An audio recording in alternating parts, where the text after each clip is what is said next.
Hello Jharkhand, welcome to Learners Garage Education. आज के इस क्लास में स्टार्ट करते हैं जनरल साइंस का part number 36, JSSC, CGL, SI and various exams of JSSC. ये लेक्चर काफी ज्यादा फायदा होगा। सारे पार्ट्स आप लोग जरूर विजिट कर लीजिएगा और अगर लगे कि पीडीएफ चाहिए तो टेलीग्राम से डाउनलोड कर लीजिएगा। सारा चीज आपको वहीं पे मिल जाता है, किसी का कोई चार्ज नहीं है। आप लोग जाइए, ज्वाइन कीजिए। और अभी तो क्विज डिसकंटिन्यू है बट क्विज आपको मिलेगा। तो आइए स्टार्ट करते हैं। वीडियो को एक लाइक जरूर चाहिए, शेयर और सब्सक्राइब भी कर दें, बहुत ज़्यादा मेहरबानी होगा, क्योंकि एजुकेशन मोटिवेशन आगे बढ़ते रहना चाहिए। हम भी बढ़े, आप भी बढ़े, सब बढ़े। पहला क्वेश्चन है, लेक्चर को थोड़ा सा ध्यान सुनिएगा और एलोंग विथ क्वेश्चन जो मैं एक्स्ट्रा इन्फॉर्मेशन प्रोवाइड कराऊंगा उसको भी ध्यान से सुनिएगा। हो सकता है आपसे वो क्वेश्चन बाद में पूछा जाए। पहला क्वेश्चन है, which of the flowing gases causes acid rain along with sulphur dioxide and carbon monoxide. तो कार्बन मोनोऑक्साइड और सल्फर डाइऑक्साइड के साथ ही साथ कौन सा एक ऐसा गैस है जो कि एसिड रेन के लिए रिस्पॉन्सिबल है? तो उस गैस का नाम है नाइट्रोजन ऑक्साइड है। ओके, तो नाइट्रोजन ऑक्साइड जो है रिस्पॉन्सिबल होता है एसिड रेन के लिए। यहाँ पे देख सकते हैं अलग जो फैक्ट्री होते हैं या मोटर व्हीकल्स होते हैं उससे नाइट्रोजन डाइऑक्साइड निकलता है और उसके बाद जब इवेपोरेशन होकर क्लाउड बनता है तो जब ये वाटर के साथ मिक्स करता है तो एसिड बनता है नाइट्रिक एसिड। और यही नाइट्रिक एसिड जो है आपको नीचे गिरता है तो एसिड रेन के जैसा काम करता है, सल्फ्यूरिक एसिड बन जाता है। लेकिन ऐसा तो बहुत स्ट्रॉन्ग एसिड हो जाते हैं। बनता है आपका दो चीज देखिएगा, H2SO3 बनता है जिसको आप लोग क्या बोलते हैं, सल्फ्यूरस एसिड। और एक बनता है H2 जो है से CO3, इसको बोलते हैं कार्बोनिक एसिड। तो एक चीज सब चीज बनता है और उसके बाद यहाँ पर नाइट्रिक एसिड भी लिखा हुआ है, ये सारा बनता है। और यही जो है से अब एसिड रेन बन गया। एसिड रेन है, मान लेते हैं कि जब एसिड था वह रेन के साथ मिला और जमीन पर गिरने लगा तो क्या हुआ, एसिड रेन, उसको आप लोग नाम देते हैं। तो वही रेन को एसिड रेन कहा जाता है जिसमें एसिड होता है। अब ये सारा एक्वेटिक जो लाइफ होता है या बोल सकते हैं प्लांट लाइफ होता है उसके लिए जैसे काफी हार्मफुल होता है यह एसिड रेन। तो इसको याद रखिएगा। एक नाइट्रस ऑक्साइड निकल रहा था मुंह से, तो ये नाइट्रस ऑक्साइड ए है ना, N2O, इसको लाफिंग गैस के नाम से जाना जाता है। ओके, तो याद रखिएगा, ये भी क्वेश्चन है, one of the most asked जो है क्वेश्चन में शुमार है, तो इसको ध्यान रखिएगा। लाफिंग गैस को बोलते हैं N2O नाइट्रस ऑक्साइड। कभी कभी ऐसे ही पूछ देते हैं कि नाइट्रस ऑक्साइड का केमिकल नेम क्या है और फार्मूला भी N2O है, समझ गए। तो यही एसिड रेन होता है। जब एसिड रेन होता है तो इसका pH वैल्यू जो है 5.6 से कम हो जाता है। किसका? वह रेन का। नेक्स्ट है, लिखा हुआ है परकिंजे फाइबर्स, ये कहाँ पाया जाता है? तो इसका लोकेशन होता है मसल्स फाइबर इन हार्ट। आइए इसका डायग्राम में देख लीजिए कि जो हार्ट होता है आपका, जो पंप है, तो यहाँ पे पुरकिंजे फाइबर्स है, कुछ यहाँ पे देखने को मिलेगा। तो ये जो है फाइबर हार्ट में पाया जाता है। तो हम लोग का हार्ट में कितना होता है? 4 चेंबर होता है, इसको ध्यान रख सकते हैं। हार्ट में अगर कोई दिक्कत हो जाता है तो हम लोग पेस मेकर यूज करते हैं और इसके लिए आपको एक चीज कराया जाता है, हार्ट में जांच करना होता है। एक होता है EEG होता है, एक होता है ECG होता है। मैं दोनों चीज को बताते चलूंगा ताकि कंफ्यूजन आपका दूर रहे, एग्जाम में आ जाएगा तो कंफ्यूज हो जाएगा। तो EEG किसके लिए कराया जाता है? हार्ट के लिए कराया जाता है या फिर ब्रेन के लिए कराया जाता है या ECG कराया जाता है? तो C पर होता है कार्डियक, ठीक है। तो मतलब C से कार्डियक, वहां पे फुल फॉर्म कुछ अलग चीज है, बट C मतलब कार्डियक आप लोग समझिए। तो कार्डियक जो एक तरह का जो मसल होता है वह हार्ट में पाया जाता है। तो इसी हार्ट का अगर दिक्कत होता है तो ECG कराया जाता है या ब्रेन के लिए EEG करवाया जाता है। इसको ध्यान रखिए। कार्डियक मसल कहाँ पाया जाता था? हार्ट में। तो इस तरह से आप कनेक्ट करके याद रखिएगा। बाकी पेस मेकर भी अगर हार्ट में दिक्कत होता है तो हम लोग यूज करते हैं हार्ट के लिए ही। हार्ट बीट कितना होता है नॉर्मल इंसान का? भूल गया, याद है? 72 होता है 1 मिनट में ना। नेक्स्ट है, citrus fruits are considered a rich source of. Citrus fruit किसका एक रिच सोर्स है? विटामिन C, D, A या फिर B? आंसर इसका सही है, इजी क्वेश्चन है। विटामिन C जो है साइट्रस फ्रूट्स का जो है रिच सोर्स होता है। जैसे कि आप लोग आंवला खा सकते हैं, आंवला इंडियन गुजबेरी के नाम से जाना जाता है, नॉर्मली इसको आंवला भी लिखा जाता है। ओके, इसका साइंटिफिक नेम जरा लिखिए। तो आंवला होता है। दूसरी बात है, सबसे ज़्यादा इसमें पाया जाता है। बाकी जितने भी साइट्रस फ्रूट हैं, चाहे आप ले लीजिए ऑरेंज हो और जो कोई भी चीज़ ले सकते हैं, जो लेमन हो, सब में जो है विटामिन C आपको पाया जाता है। विटामिन A कहाँ मिलता है? तो विटामिन A आपको मिल जाएगा ग्रीन लीफी वेजिटेबल्स ले लीजिए, लिवर, कॉड लिवर ऑयल ले लीजिए, मछली का जो कलेजी का तेल होता है वो सब ले सकते हैं। तो ये सब में विटामिन A मिल जाएगा। विटामिन D का रिच सोर्स होता है आपका सन। और विटामिन B जो है इसका एक नाम तो होता नहीं, अलग अलग सोर्सेस होता है। B1, B2, B3 बहुत सारा चीज आपको देखने को मिल जाएगा। इसका अलग अलग सोर्स होता है। बेरी बेरी इसके B1 की कमी से होता है।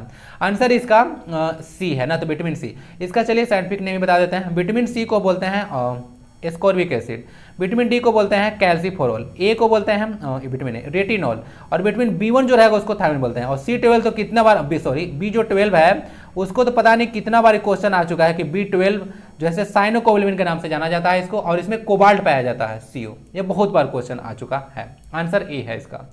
बाई हुम was the modern periodic table given. तो मॉडर्न पीरियोडिक टेबल जैसे किसके द्वारा दिया गया है, तो बहुत लोग मोजले लगा देंगे, तो मोजले भी देखिए ना कुछ हद तक आंसर इसका सही है, गलत नहीं है, लेकिन मेनली रूप से मॉडर्न पीरियोडिक टेबल बोला जाएगा तो वह मेंडली के द्वारा जो है से दिया गया था। ओके, बाद में उसको बहुत सारा करेक्शन जो है से हेनरी मोजले के द्वारा किया गया था 1913 में। तो 1913 में अगर पूछ देगा तो याद रखिएगा मोजले आपका आंसर लगाना पड़ेगा कि किसके द्वारा बनाया गया था। बट इसका जितना भी ढांचा आप लोग देखिएगा ना, जितना भी इसका ढांचा है पीरियोडिक टेबल का, वो जो है से मेंडली भी दिए थे, और इनका जो था से एटॉमिक मास पर जो है से अरेंज किए थे जो एलिमेंट्स होता है। लेकिन जब मोजले आए थे, जो मॉडर्न पीरियोडिक लॉ है, तो वहाँ पे हम लोग एटॉमिक जो है से नंबर पे जो है से एलिमेंट को अरेंज किए हैं। ये काफ़ी इंपॉर्टेंट पॉइंट है। अभी जो है से क्या पहले क्या था, मेंडलीव के टाइम में अरेंज किया गया था एटॉमिक मास के अकॉर्डिंग, और अब जो है से एटॉमिक नंबर के अकॉर्डिंग जो है से इसको अरेंज किया गया है। देख लीजिए ये मॉडर्न पीरियोडिक टेबल है, जो कि आपको पता होगा टोटल 118 एलिमेंट्स हैं ना, इसको देख लीजिएगा। बहुत सारा चीज़ है, ग्रुप 1 है, ग्रुप 2 यहाँ से देखने को मिलेगा। इसको आप लोग क्या बोलते हैं, इसको अल्कली मेटल बोला जाता है, इसको अल्कलाइन अर्थ मेटल बोला जाता है, और इसके हम लोग बोलते हैं हेलोजेंस बोलते हैं, और इसको इनर्ट गैस के नाम से आप लोग जानते हैं, या नोबल गैसेस के नाम से भी जाना जाता है, इनर्ट गैस या नोबल गैस। इसको देख लीजिएगा। 18 यहाँ पे ग्रुप है टोटल, इससे ऊपर से नीचे तक, और 7 पीरियड्स होता है ना, इसको देख लीजिएगा। यहाँ से 1 जाएगा, एक पीरियड में 2 ही एलिमेंट है, ये सब कुछ याद रख सकते हैं, छोटा छोटा इन्फॉर्मेशन।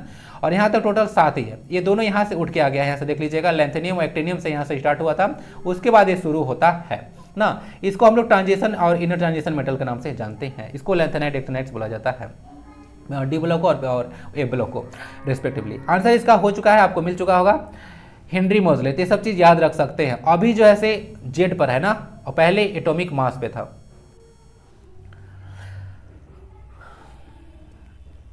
नेक्स्ट है during setting of plaster of Paris. Plaster of Paris जब सेट होता है, यानी कि जब वाटर उसके साथ रिएक्ट कर दिया जाता है, तो क्या होता है, तो देखिए जो मास होता है वो भी एक्सपेंड कर जाता है और हीट भी लिबरेटेड होता है, इसको ध्यान रखिएगा। जैसे देखिए प्लास्टर ऑफ पेरिस CaSO4 है ना, setting of plaster of Paris, तो इसका फार्मूला CaSO4 हेमी हाइड्रेट होता है 1/2H2, हेमी हाफ को बोला जाता है। ये जो होता है ना 3/2 जो होता है से एटम्स लेता है वाटर का, इसको देख लीजिएगा, या मोलिक्यूल्स बोल सकते हैं। तो यहाँ पे जो है से ऐड होने के बाद क्या बन जाएगा, 1/2 + 3/2 2 बन जाएगा। तो मैं डायरेक्ट लिखूंगा, यहाँ पे कैलकुलेशन नहीं करूंगा। तो CaSO4H2 बन जाएगा। तो ये क्या है, ये जो है से आपका जिप्सम बन जाता है। ओके, ये भी एक सीमेंट में यूज होता है, इसको ध्यान रखिएगा। तो CaSO4 जो है से जिप्सम बन जाता है। तो यहाँ से देख सकते हैं हीट भी लिबरेट होता है। जब आप लोग थोड़ा सा यूज कीजिएगा, डॉक्टर लोग को देखिएगा वो थोड़ा गर्म हो जाता है, यानी कि हीट भी लिबरेट होता है। यानी कि अगर पूछ देगी कि प्लास्टर ऑफ पेरिस को जब वाटर के साथ रिएक्शन कराया जाता है तो वह किस तरह का रिएक्शन होगा, तो वह एक एक्सोथर्मिक हो जाएगा, यानी कि हीट लिबरेट होता है उसमें, ये चीज ध्यान रखिएगा। आंसर इसका भी है ना, both mass and is expanded and heat is liberated. A heterogeneous mixture in which solute particles do not dissolve but remain suspended throughout the bulk of the medium is known as। Class 10 में आप लोग 3 चीज पढ़ा होगा आपने, एक solution तो पढ़ा होगा, सस्पेंशन और कोलॉइडल सॉल्यूशन आपने पढ़ा होगा। तो ये सारा चीज आप लोग जरूर पढ़े होंगे। तो इसका आंसर ना सस्पेंशन है। आप लोग देखिए पूरा जो एक ऐसा हेटेरोजेनियस मिक्सचर होता है जिसमें सोल्यूट पार्टिकल जो है से आप सस्पेंड होता है, डिजोल्व होता है। ओके, मतलब सॉरी डिजोल्व नहीं होता है, चारों तरफ फैला होता है। यानी कि जैसे मान लेते हैं कि सॉल्यूशन है इसमें, तो चारों ओर फैला रहेगा। इसको आप लोग देख सकते हैं नेकेड आइट से, ये विजिबल होता है। यह एक क्या है, सस्पेंशन होता है। कोलॉइड भी जो है ना सॉल्यूशन आप लोग देखिएगा, कोलॉइडल जो सॉल्यूशन आता है, ये भी जो है से एक हेटेरोजीनियस मिक्सचर है। स्पेलिंग देख लीजिएगा, हेटेरोजीनियस का काफी टफ है। तो ये भी एक हेटेरोजीनियस मिक्सचर है। ये लगता है, इसका कहानी यही है कि आपको लगेगा कि होमोजीनियस मिक्सचर है, लेकिन एक्चुअली में यह हेटेरोजीनियस मिक्सचर होता है। और सॉलिड सॉल्वेंट क्या होता है, सब पता है ना कि नहीं पता है, चलिए बताते हैं। जो अगर नॉर्मली अगर जो डिफिनेशन दिया जाता है कि अगर सॉल्यूशन आप लोग बना रहे हैं तो जो किसी में घुलता है, यानी कि जो डिजोल्व होता है उसको हम लोग सॉल्ट बोलते हैं, और जिसमें डिजोल्व होता है उसको सॉल्वेंट बोला जाता है। और सॉल्यूट और सॉल्वेंट मिल जाता है तो उसके बाद उसको जो मिक्सचर आपके पास है उसको बोला जाता है सॉल्यूशन। ओके, इसको ध्यान रखिएगा। ये सब कुछ चीजें हैं। सस्पेंशन इसका आंसर है। कोलॉइड के बारे में आपको बता दिया। सैचुरेटेड सॉल्यूशन क्या होता है, इसका हिंदी होता है संतृप्त। अगर इसको वर्ड को तोड़िएगा, लिखा हुआ है संतृप्त। तृप्त का मतलब होता है ना एकदम बुझ जाना, तो जिसका प्यास अब बुझ चुका है उसको बोलते हैं संतृप्त, यानी कि एकदम सेटिस्फाइड है। क्लियर है। तो संतृप्त क्या हो गया, यानी कि उसमें अब और भी अगर नमक डालिए या चीनी डालिएगा, कोई ऐसा वाटर है जिसमें आप लोग नमक या चीनी डाल रहे हैं, घुल ही नहीं रहा है, तो समझ जाइएगा कि वह सेचुरेटेड है, यानी कि अब उसका पेट भर चुका है, अब नहीं खाएगा। तो उसी को बोला जाता है कि the solution in which no more solute can be added, okay, उसको बोला जाता है सेचुरेटेड। और असंतुलित तो वही होता है कि डालते जाओ भाई, ओके, उसमें अब पीते जाएगा, यही कहानी है उसका। नेक्स्ट है द नंबर ऑफ एटम्स और मोलिकुल्स और ions present in 1 mole of a substance is called. तो 1 मोल में जितना नंबर ऑफ एटम्स, मोलिकुल्स या आयन्स होता है उसको एवोगैड्रो नंबर के नाम से जाना जाता है। जैसे कि एग्जाम में बहुत सारी चीजें जैसे डायरेक्ट आपको पूछ देते हैं वैल्यू, एवोगैड्रो नंबर देख लीजिएगा। और एक बताइए आप लोग प्लैंक्स कांस्टेंट, प्लैंक्स कांस्टेंट मैं पहले भी डिस्कस कर चुका हूँ। एक साथ क्वेश्चन अभी हाल में एग्जाम में, यह लैब असिस्टेंट एग्जाम तो कैंसिल हो गया, उसमें आया भी था। उसका वैल्यू आप लोग लिखिए प्लैंक कांस्टेंट का लिखिए, और उसका यूनिट तो बता दूंगा मैं, यूनिट होता है उसका joule second, okay, joule second होता है, जूल पर सेकंड मत कीजिएगा, वो पावर के यूनिट होता है। एवोगैड्रो नंबर है, एनसीईआरटी के अकॉर्डिंग चलेगा तो इसको एन0 से इसको डिनोट किया जाता है। और इस एवोगैड्रो नंबर को मैं वैल्यू यहाँ पे लिखूँ तो 6.022 10 टू पावर कहीं 23 भी मिल जाएगा, 23 होता है। और यूनिट इसका पर मोल होता है, इसको ध्यान रखिएगा। नॉर्मली इतना ही रहेगा लेकिन पर मोल लिखा जाता है ना, यही एवोगैड्रो नंबर है, ओके, इसको देख लीजिएगा। नॉर्मलिटी तो आपको 10th में आपको पढ़ना ही नहीं है। मास नंबर तो अभी बताया था, मास नंबर वही ए होता है और एटॉमिक नंबर जेड होता है ना। क्लास 12 में नॉर्मलिटी मिलेगा, solution chapter number 2 as per the NCERT book. If the potential difference across the ends of a conductor is halved, what happens to the current flowing through it? जब teacher पढ़ा रहे होंगे आपको class 10 तो बोले होंगे कि ओम्स लॉ याद कर लो, काफी इंपॉर्टेंट है। ये सारा क्वेश्चन ना मैं घर से बना के नहीं लाया हूँ, ठीक है, या आरआरबी जेईई का क्वेश्चन होगा ना, अलग अलग एग्जाम से मैं क्वेश्चन आपके समझ उठा के लाता हूँ। मैं अपने घर से क्वेश्चन नहीं बनाता हूँ, जो कॉन्सेप्ट होता है वो मैं खुद से बनाता हूँ, क्वेश्चन तो कहीं से भी उठा लेता हूँ। और अलग अलग एग्जाम को क्वेश्चन आप लोग पढ़ा कीजिए, ओके, काफ़ी ज़्यादा फ्रूटफुल रहता है। तो देखते हैं ओम्स लॉ क्या बोलता है। ओम्स लॉ बोलता है कि V directly proportional to I, यही ना ओम्स लॉ है। तो डायरेक्टली प्रोपोर्शनल का मतलब होता है कि इसका कान ऐठिएगा तो इसको भी दर्द होने वाला है, यही बोलता है डायरेक्टली प्रोपोर्शनल का सिंपल सा रूल है। यानी कि आप इसको दुगुना कर दिए तो सीधे सीधे ये भी दुगुना हो जाएगा। तो बोला क्या है कि पोटेंशियल डिफरेंस को यहाँ से कंडक्टर इज हाफ आधा किया है, तो यह जो है से ये भी हाफ हो जाने वाला है इसका कहानी। और मैं क्वेश्चन और बताया था कि यहाँ से जब प्रोपोर्शनलिटी कांस्टेंट हटाया जाता है तो एक टर्म यानी कि रेजिस्टेंस आता है प्रोपोर्शनलिटी कांस्टेंट, जिसको रेजिस्टेंस के नाम से जानते हैं, सॉरी, जो आज क्या हो रहा है, जो प्रोपोर्शनलिटी कांस्टेंट आता है उसको रेजिस्टेंस बोलते हैं। और यहाँ से अगर हम लोग V को कांस्टेंट कर दें या I को कांस्टेंट कर देंगे तो उसके बाद देख लीजिएगा, यहाँ से अगर V को कांस्टेंट किया जाएगा तो I इनवर्सली प्रोपोर्शनल टू यहाँ रेजिस्टेंस हो जाएगा, ओके। तो उस केस में इसको आधा किया जाएगा तो ये दुगना हो जाएगा करंट, और इसको दुगना किया जाएगा तो ये आधा हो जाएगा। तो इस तरह का भी हिसाब किताब इसमें होगा। तो इनवर्सली प्रोपोर्शनल का रूल और ये जो है से डायरेक्टली प्रोपोर्शनल का जो बेसिक कॉन्सेप्ट आपको पता होना चाहिए। इनवर्स प्रोपोर्शन और डायरेक्ट प्रोपोर्शन तो आप लोग पढ़े होंगे ना, तो करेक्ट कर लीजिएगा, आधा हो जाएगा, कोई दिक्कत नहीं होना चाहिए इसमें। द मिनरल और ions necessary for coagulation of blood, blood का थक्का जो जमता है ना उसमें जो है से कौन सा मिनरल पाया जाता है, यहाँ पे मिनरल तो नहीं होगा, यहाँ पे मेटल है, तो मेटल ही आप लोग समझिएगा। तो सोडियम, क्लोरीन, कैल्शियम या फिर पोटेशियम। अच्छा, मैं अगर मिनरल का डेफिनेशन अगर पूछ दूं कि मिनरल क्या होता है तो कौन कौन डिफाइन कर पाएगा, कि भूल चुके हैं क्लास 10, दिमाग में सोचिए, बताता हूँ। तो सोडियम, क्लोरीन, कैल्शियम या पोटेशियम, तो आंसर इसका कैल्शियम हो जाएगा। तो कैल्शियम जो होता है वही जो है कोआगुलेशन में मदद करता है, ओके। चलिए, कैल्शियम का सिंबल C होता है, ओके। एटॉमिक नंबर 20 होता है और मास नंबर इसका 40 होता है, कोई दिक्कत। चलिए बता देते हैं यहाँ पे होता क्या है। अब एक चीज याद रखिएगा, जो कोआगुलेशन में हेल्प करता है विटामिन K होता है। क्या होता है? विटामिन K होता है। और ये पोटेशियम का सिंबल भी K होता है। तो बहुत लोग तो कंफ्यूज करके ना इसको लगा देते हैं, ओके। तो आप लोग कंफ्यूज मत कीजिएगा। यहाँ पे आप लोग देखिएगा एग्जाम में, चाहे हो सकता है जिनको ज़्यादा पता ना होगा वो लोग हो सकता है कि इसको कर दे। कोआगुलेशन देखने के बाद ना ये विटामिन K होता है तो लोगों को माइंड में तुरंत चल जाता है इसका सिंबल अगर दे दिया जाएगा तो। अगर सिंबल अगर दे दिया जाए ना तो लोग तो हमको लगता है 90% लोग गलत करके आ जाएंगे इसको, क्योंकि यहाँ पे K लिखा हुआ है, K विटामिन K होता है और यहाँ पे यह मेटल है, यह नहीं होगा, ऐसे मत कीजिएगा, ठीक है। चलिए, तो आंसर इसका कैल्शियम है। मिनरल क्या होता है कि अगर वे सारा जो एक तरह से मटेरियल बोल सकते हैं जो कि अर्थ क्रस्ट में पाया जाता है, ओके, उसको हम लोग मिनरल बोलते हैं। फ्रीली पाया जाता है कोई भी चीज मटेरियल तो उसको मिनरल कहा जाता है। और में क्या डिफरेंस है, तो वे सारे मिनरल जिससे जो है सर हम लोग मेटल्स को प्रॉफिटेबली निकालते हैं। इजीली अब बोला जाता है कि इजीली और प्रॉफिटेबली अगर निकाल पाते हैं तो उसको मेटल बोला जाता है।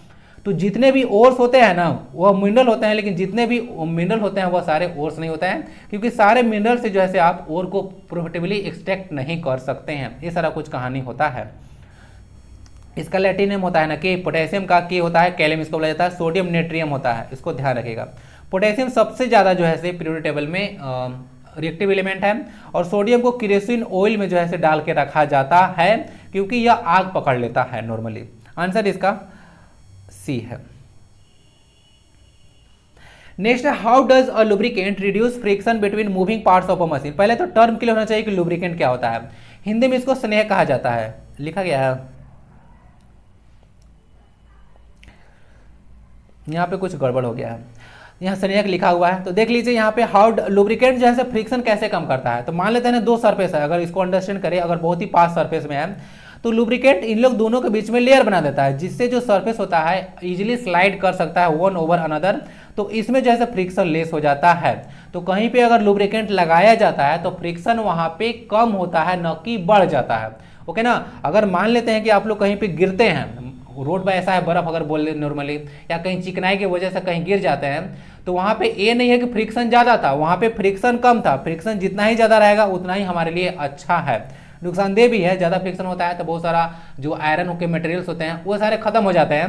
बट फ्रिक्शन नहीं रहेगा तो कुछ काम होगा ही नहीं। वो यहाँ तक कि मैं लिख पा रहा हूँ ना, यहाँ पे जो आप लोग देख रहे हो, जितना मैं उल्टा पुल्टा काम यहाँ पे कर रहा हूँ, ये सारा जो है फ्रिक्शन के चलते ही हो रहा है। अगर फ्रिक्शन नहीं रहेगा तो ये पेन काम ही नहीं करेगा। ओके, ये सब कुछ अंडरस्टैंड कर सकते हैं।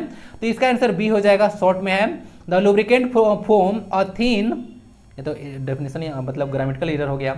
The lubricant forms a thin film of surface between the moving parts so they don't रब अगेंस्ट ईच अदर डायरेक्टली। यानी कि क्या होता है, इन लोग के बीच में जो है, देखते हैं ना, अगर माइक्रोस्कोप में देखिए कोई सरफेस को तो इस तरह का होता होगा। फ्रिक्शन चैप्टर आप लोग पढ़े होंगे ना, तो सरफेस को इस तरह से दिखाया गया होगा कि सरफेस में इस तरह होता है, और दूसरा सरफेस इस तरह से ऐसा दिखाया गया होगा, आपको याद है। और दोनों आपस में इंटरलॉक कर जाता है, इसीलिए दो लोग के बीच फ्रिक्शन लगता है। और स्नेह क्या करता है कि जब इन लोग के बीच जो है से आप लोग डाल दीजिएगा कोई लुब्रिकेंट, तो ये जो है से स्लाइड जो है से इन लोग बीच लेयर बन जाता है, तो फ्रिक्शन धीरे धीरे रिड्यूस हो जाता है। तो यही कहानी इसका है, सिंपल सा। फ्रिक्शन कितने तरह का होता है, नॉर्मली आप लोग जो है 3 तरह का फ्रिक्शन पढ़े होंगे। एक होता है आपका स्टैटिक फ्रिक्शन होता है, जो कि सबसे ज़्यादा होता है। दूसरा होता है आपका काइनेटिक फ्रिक्शन ना, काइनेटिक फ्रिक्शन होता है। और तीसरा होता है स्टैटिक काइनेटिक, एक होता है रोलिंग फ्रिक्शन। इसको देख लीजिएगा, 3 तरह का होता है। और कोफिशिएंट ऑफ स्टैटिक फ्रिक्शन सबसे ज़्यादा होता है, उसका काइनेटिक उससे जो है से कम, और जो रोलिंग होता है उसमें सबसे कम फ्रिक्शन होता है ना, यानी कि बॉल जो है से तेजी से भागने लगेगा। देखे होंगे फुटबॉल का एग्जाम्पल देकर आपको समझाया गया था। Which of the following is a ओल फैक्ट्री इंडिकेटर। तो ओल फैक्ट्री इंडिकेटर क्या होता है, तो ओल फैक्ट्री इंडिकेटर एक ऐसा इंडिकेटर होता है जिसमें एसिड या बेस ऐड करने पर उसका जो है कलर चेंज हो जाता है, या बोल सकते हैं गंध चेंज हो जाता है एक तरह से। तो यहाँ पे वैनिला है, तो वैनिला एक ओल फैक्ट्री इंडिकेटर के अंतर्गत आता है। बाकी सारा नॉर्मल इंडिकेटर के अंतर्गत आता है। इसको नॉर्मल इंडिकेटर को हम लोग एसिड बेस इंडिकेटर के नाम से भी जानते हैं। ओके, इसको देख लीजिएगा, यह वैनिला है। लौंग भी होता है, और प्याज, ओनियन है ना, अनियन, और यहाँ पे क्या बोला था, लौंग, ठीक है, जिसको क्लोव बोला जाता है, क्लोव सीड।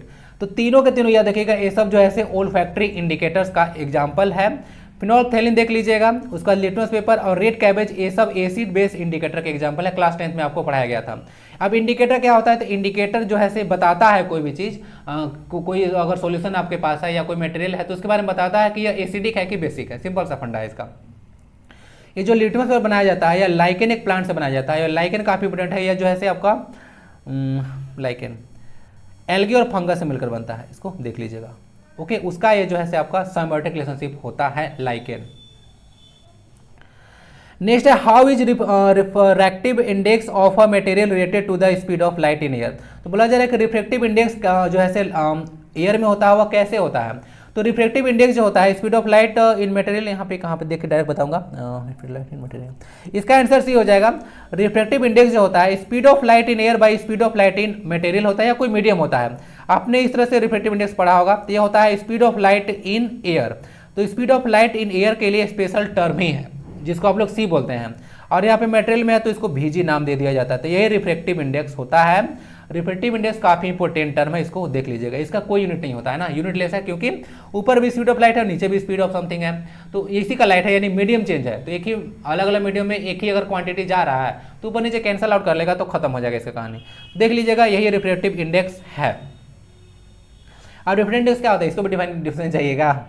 तो इसका डेफिनेशन चाहिए तो होता है the degree of bending of light when it enters from one medium to another. जब एक माध्यम से दूसरे माध्यम में प्रकाश जाती है तो वह जो होता है जितना मुड़ता है, जो डिग्री होता है, उसी को रिफ्रैक्टिव इंडेक्स के नाम से जाना जाता है। इस तरह का डायग्राम आपको बताया गया होगा, तो वहां से जो है यहाँ पे रिफ्रैक्टिव इंडेक्स निकाला गया होगा, इस तरह का डायग्राम बनाया जाता है ना, तो देख लीजिएगा। नेक्स्ट है द वर्ड एक्वस। आप लोग देखे होंगे एक्यू लिखा जाता है, is written if the reactant और प्रोडक्ट इज प्रेजेंट, यहाँ पे और देना पड़ेगा ना, तो रिएक्टेंट और प्रोडक्ट इज प्रेजेंट एज और एन लिखा हुआ है, ए और एन। तो जब एक्वस वर्ड लग जाता है इसका मतलब है कि वो सॉल्यूशन है वाटर का, इसीलिए एक्वस वर्ड लगता है। एक्वा गार्ड आप लोग नाम सुने हैं ना, तो एक्वा गार्ड, एक्वा मतलब वाटर होता है, पानी का बोतल भी आता है एक्वा गार्ड, शायद वही है ना, या होगा। आंसर इसका बी है। तो सॉल्यूशन इन वाटर होता है, उसके लिए वर्ड यूज होता है एक्वा। अब मैं कुछ और भी चीज बताता हूँ। DIL अगर लिखा हुआ है इसका क्या मतलब है, DIL का एल का अगर लिखा हुआ है तो इसका मतलब होता है डाइल्यूट, यानी कि उसमें पतला करना है। पतला करना समझते हैं ना, दाल पतला किए होंगे ना, या बॉयज गर्ल सब करते हैं, मैं भी करता हूँ। तो देखिए इसको दाल को पतला किया जाता है तो पानी मिलाया जाता है, इसमें क्या मिलाया जाता है, पानी मिलाया जाता है, तो उसको डाइल्यूशन बोला जाता है, यानी कि the process of adding water, उसको बोला जाता है डाइल्यूशन। इसका जस्ट होता है ना कंसंट्रेशन होता है, यानी कि कंसंट्रेटेड सॉल्यूशन बोल देगा कॉन्क, इसका मतलब है कि वाटर उसमें ज्यादा नहीं है, उसको बोला जाता है। आप लोग कर भी सकते हैं, ठीक है, कॉन्क। तो आंसर इसका क्या हो गया, बी। सब चीज समझ लीजिएगा।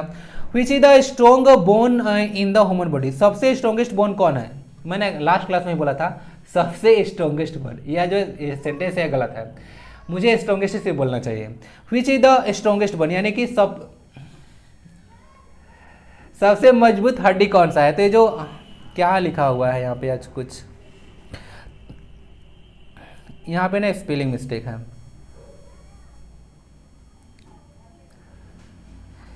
THIGH होना चाहिए ना, थाई बोन होना चाहिए। तो थाई बोन जो उरू की हड्डी है ना, इसको आप लोग ना बेटर जानते हैं,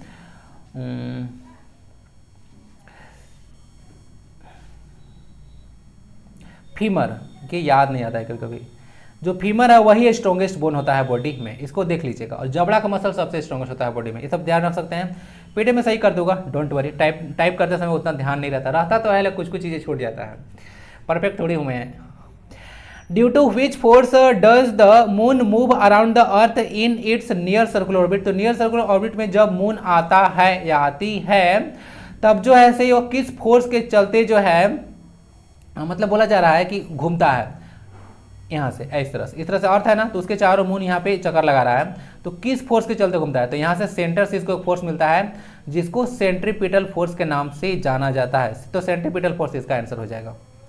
देख सकते हैं जब कोई भी ऑब्जेक्ट होता है, यहाँ पे आप लोग सर्कुलर मोशन पढ़े होंगे या फिर यूनिफॉर्म सर्कुलर मोशन पढ़े होंगे, तो वहाँ पे आपको बताया गया होगा कि यहाँ से जो ऑब्जेक्ट मूव करता है और ये जो होता है इसको एप्रोप्रिएट एक सेंट्रीपिटल फोर्स चाहिए होता है। एफ इज इक्वल टू आपको पढ़े होंगे अगर ज़्यादा अंदर तक जाके, तो mv² के बराबर आता है। तो यहाँ से जब भी फोर्स इसको मिलता है तब जाकर यह बैलेंस रहता है, तो mv² सेंट्रीपिटल फोर्स होता है, एक सेंट्रीफ्यूगल फोर्स भी होता है। The theory of natural selection was proposed by, तो जो थ्योरी ऑफ नेचुरल जो दिया गया था सिलेक्शन, वो प्रपोज किया गया था चार्ल्स डार्विन के द्वारा। इनको याद रखिएगा, चार्ल्स डार्विन एक काफी इंपॉर्टेंट है, इनको फादर ऑफ इवोल्यूशन के नाम से जाना जाता है, फादर ऑफ इवोल्यूशन। और इनका तो एक बुक भी है ओरिजिन ऑफ स्पीसीज, तो इसके लिए याद रखिएगा, ये जो है से the theory of natural selection एक क्वेश्चन पूछते हैं कि फादर ऑफ इवोल्यूशन किसको कहा जाता है, और एक ओरिजिन ऑफ स्पीसीज बुक किसने लिखी है, तो वो तीनों के तीनों एक ही पर्सन है, चार्ल्स डार्विन। याद रखिएगा। वो जो मेंडल है, मेंडल और मेंडली में कंफ्यूज मत कीजिएगा, वो मेंडल वो हेरिडिटी से रिलेटेड है। तो ये जो है से आपके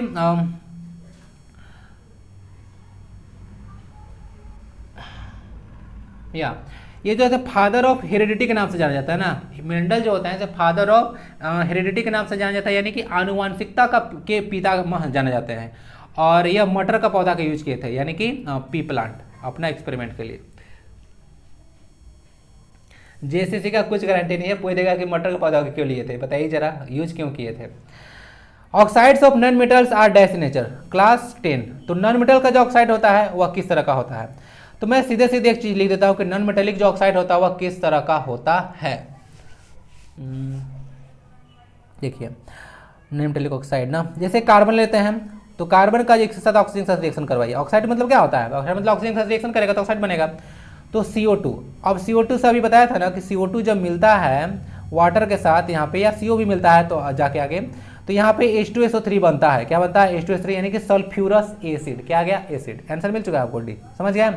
जिस तरह से क्लास 10th में आपको पढ़ाया गया था कि जो non metallic oxides are acidic in nature and metallic oxides are basic in nature, तो ये भी याद रखिएगा, मेटेलिक ऑक्साइड बेसिक होता है। फॉर एग्जांपल अगर मैं Na2O अगर ऑक्साइड एक ले लूँ, इसके साथ अगर वाटर को मैं ऐड कर दूं तो मेरा NaOH बन जाएगा आगे चल के, जो कि एक बेस है, सोडियम हाइड्रोक्साइड यानी कि कास्टिक सोडा। समझ गए? तो आंसर इसका डी है। आंसर समझ गए? अब मैं कुछ पॉइंट यहाँ पे ऐड करना चाहूंगा। ये जो एम्फोटेरिक वर्ड है ना, इसका मतलब होता है ना ऑप्शन नंबर बी। क्यों? क्योंकि एम्फोटेरिक का मतलब होता है जो एसिडिक और बेसिक दोनों के जैसा कार्य करे, उसी को एम्फोटेरिक ऑक्साइड बोला जाता है। एज पर द NCERT बोलिएगा तो क्लास 10th में जिंक ऑक्साइड और एल्यूमिनियम ऑक्साइड, ये दो ऑक्साइड ऐसे ऑक्साइड है जो कि एम्फोटेरिक ऑक्साइड के जैसे कार्य करता है, यानी कि एसिडिक नेचर का भी है और बेसिक नेचर का भी है, इसको याद रखिएगा। क्लियर? और मैं ये तो हो गया।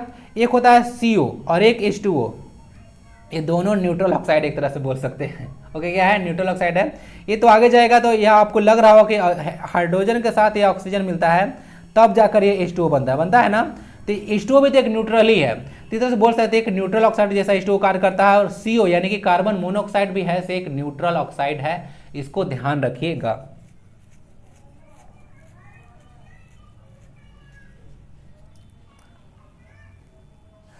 नेक्स्ट है what is the relation between frequency and time period. तो फ्रीक्वेंसी आप लोग देखो इस तरह का न्यू इसको लिखा जाता है, तो frequency is equal to 1 by time period होता है। ओके, आंसर इसका सी हो जाएगा, या फिर रूट नहीं होगा ना, ध्यान रखिएगा। फ्रीक्वेंसी क्या होता है और टाइम पीरियड क्या होता है? देखो फ्रीक्वेंसी क्या होता है? द नंबर ऑफ साइकिल्स पर सेकंड, यानी कि ऐसे इस तरह से अगर वेव होता है, चाहे वह साउंड वेव हो या वेव हो या कोई भी वेव हो, तो इस तरह से आपको पता होगा मोशन करता है वेव, तो एक सेकेंड में जितना बार यह मोशन करता है उसको बोला जाता है फ्रीक्वेंसी। ओके, चलिए, और यहाँ पे और टाइम पीरियड क्या होता है? तो वन कंप्लीट ऑसिलेशन करने लेने में, एक ऑसिलेशन लेने में इसको जितना टाइम लगता है उसको बोला जाता है कि यह जो है से टाइम पीरियड है। तो एक कंप्लीट ऑसिलेशन पूरा करने में जितना टाइम लगता है उसको बोला जाता है time period, denoted by T. ये साइड भी देख लीजिएगा, बहुत बार क्वेश्चन आ चुका है, सारा मैं साइड बताता हूँ आज। ये जो फ्रीक्वेंसी है इसका देख लीजिएगा, ये हर्ट्ज है। टाइम तो पता होगा, टाइम का क्या होगा? हर्ट्ज मतलब पर सेकंड होता है, ये तो सेकंड हो जाएगा। एक होता है लैम्डा, जिसको ग्रीक लेटर है, वेवलेंथ बोलते हैं। ये मीटर होता है। एम्पलीट्यूड पूछेगा, वो भी मीटर ही होता है। लाउडनेस जो होता है सब लोग डेसिबल में नापते हैं। The greatest quantity of air that can be expelled after a maximum inspiratory effect, बोला जा रहा है कि अगर आपने जो है अधिकतम श्वसन ले लिया और उसके बाद जितना हवा जो निकाला जाता है उसको क्या कहा जाता है? तो उसको कहा जाता है लंग वॉल्यूम। लंग वॉल्यूम, तो समझिएगा एक ऐसा मतलब प्रोसेस, ये बोल सकते हैं कि इतना ज़्यादा अमाउंट जो हवा का, जो कि मैक्सिमम अमाउंट आप निकाल दे रहे हैं लंग से, उसको लंग वॉल्यूम के नाम से जाना जाता है। इसको देख लीजिएगा, इस तरह देख लीजिएगा। यहाँ पे लंग वॉल्यूम 4 तरह का होता है, तो इसको थोड़ा रीड कर ले। During a chemical reaction atomic number, बोला जा रहा है कि अगर कोई केमिकल रिएक्शन होता है तो एटॉमिक नंबर का क्या होगा, यानी जेड क्या होगा? चेंज इन वॉल्यूम, वॉल्यूम के साथ जो है चेंज हो जाएगा, सेम रहेगा, चेंज हो जाएगा नॉर्मली भी, या फिर टेम्परेचर के साथ चेंज होगा। तो इसका सही आंसर है कि यह जो है बदलेगा ना, न कम होगा ना ज़्यादा होगा, उतना ही रहेगा। जो जेड होता है वह नंबर ऑफ प्रोटॉन्स के बराबर होता है। नॉर्मली क्या होता है? इलेक्ट्रॉन की संख्या और प्रोटॉन की संख्या बराबर होता है। ओके ना, लेकिन केमिकल रिएक्शन के दौरान जो है इलेक्ट्रॉन आगे पीछे हो जाता है, यानी घट बढ़ सकता है, लेकिन जेड जो होता है नंबर ऑफ प्रोटॉन्स होता है, इसीलिए एटॉमिक नंबर जो है घटेगा या बढ़ेगा नहीं, ये चीज ध्यान रखिएगा। तो आंसर इसका बी हो जाएगा, रिमेन्स द सेम। और एक क्वेश्चन आपको ये डिस्कस किया था कि केमिकल रिएक्शन जो है, केमिकल रिएक्शन इक्वेशन में पता है आपको ना, डिफरेंस पता होना चाहिए। जब आप लोग केमिकल रिएक्शन को साइंस SIGNS लिख बोला गया ना, साइंस और सिंबल्स का यूज करके लिखते हैं, तब उसको बोला जाता है कि वह एक केमिकल इक्वेशन है। तो रिएक्शन इक्वेशन में यही अंतर होता है। जब से मैं बोलूँ कि जब वाटर जो है हाइड्रोजन ऑक्सीजन के साथ जब मिलता है तो वाटर बनता है, तो इसको मैं साइन और सिंबल के साथ लिख दिया। जो गैसेस होते हैं वो डायटोमिक मॉलिक्यूल्स होते हैं, डायरेक्ट आप इन कर रहा है तो H2O बन रहा है। बैलेंस यहाँ पे नहीं किया हुआ है, करना होगा तो भी हो जाएगा, ज़्यादा टफ नहीं है। 2 लगाइए यहाँ पे, 2 दे दीजिए, हो गया। ओके, तो बैलेंस हो गया, समझ गए ना। तो ये सारा होता है रिएक्शन और इक्वेशन में अंतर। और केमिकल इक्वेशन को हम लोग बैलेंस क्यों करते हैं, ये आपसे क्वेश्चन रहेगा। आंसर इसका बी है, रिमेन्स द सेम, चेंज नहीं होगा। नेक्स्ट क्वेश्चन है which of the flowing gases turns lime water milky. Lime water को मिल्की कौन टर्न कर सकता है? तो लाइम वाटर को जो टर्न कर सकता है वह है आपका CO2 ना, आंसर इसका डी हो जाएगा। O2 नहीं कर सकता है। एक्चुअली लाइम वाटर जो टर्न मिल्की होता है उसके पीछे का रीजन अगर जानिएगा तो पता चलेगा। लाइम वाटर यानी कि क्या है, CaOH का Hol2 है, यही लाइम वाटर होता है। उसके बाद इसमें अगर CO2 मिलता है तो यह क्या बनता है, यह कैल्शियम कार्बोनेट बनता है। उसके बाद H2 यहाँ पे लिबरेट हो जाएगा। क्लियर है ना। तो यही कैल्शियम कार्बोनेट बनता है, उसके चलते जो है मिल्की दिखता है, यानी कि हिंदी में इसको दूधिया बोला जाता है। ओके, और यही जो होता है टेस्ट ऑफ कार्बन डाइऑक्साइड भी होता है। क्लास 10th में आपको पढ़ाया गया होगा कि टेस्ट ऑफ कार्बन डाइऑक्साइड यही है कि जो यह चूने के पानी को दूधिया कर देता है। इसको याद रखिएगा। यहाँ तक जो सल्फर डाइऑक्साइड है ना, ये भी चूने के पानी को दूधिया कर सकता है। उस केस में यहाँ पे CaSO3 बन जाएगा ना, इसको ध्यान रखिएगा। आंसर इसका डी है, carbon dioxide. What is sponge in biology? Biology में स्पंज क्या है? तो ये एक एनिमल है, समुद्री एक जो है से आप लोग नॉर्मली होता है, फ्रेश वाटर में कभी कभी मिल जाएगा, लेकिन ज़्यादातर ये समुद्र में पाया जाने वाला एक एक्वेटिक एनिमल है। इसको ध्यान रखिएगा स्पंज के बारे में। फादर ऑफ बायोलॉजी कौन है? एरिस्टोटल है ना, इसको ध्यान रखिएगा। अच्छा, इसमें दो ब्रांच होता है, एक जूलॉजी होता है, एक होता है बोटनी। इसके फादर कौन माने जाते हैं आप लोग बताइए जरा, बोटनी और जूलॉजी के फादर कौन है? विच vaccine is used for the prevention of tuberculosis? देखिए मैं आपसे बात करूँ थोड़ा सा, ये जो वैक्सीन है वह ACC CGL 2021 में इंग्लिश का एग्जाम हुआ था, उसमें इस वैक्सीन को पूछा गया था इसका सही स्पेलिंग। देखिए कोई चीज़ आप लोग पढ़ते हैं ना तो हमेशा सब कुछ देखते चलिए कि कौन चीज़ कैसे लिखा गया है। और मैं जो डेटा यहाँ पे प्रोवाइड कराता हूँ, यहाँ तक स्पेलिंग साथ ही साथ ग्रामर तक मैं गारंटी दे सकता हूँ मेरा 98 to 99% लगभग सही रहता है। 1-2% गारंटी नहीं है, कहीं कहीं मुझसे भी मिस्टेक हो जाता है।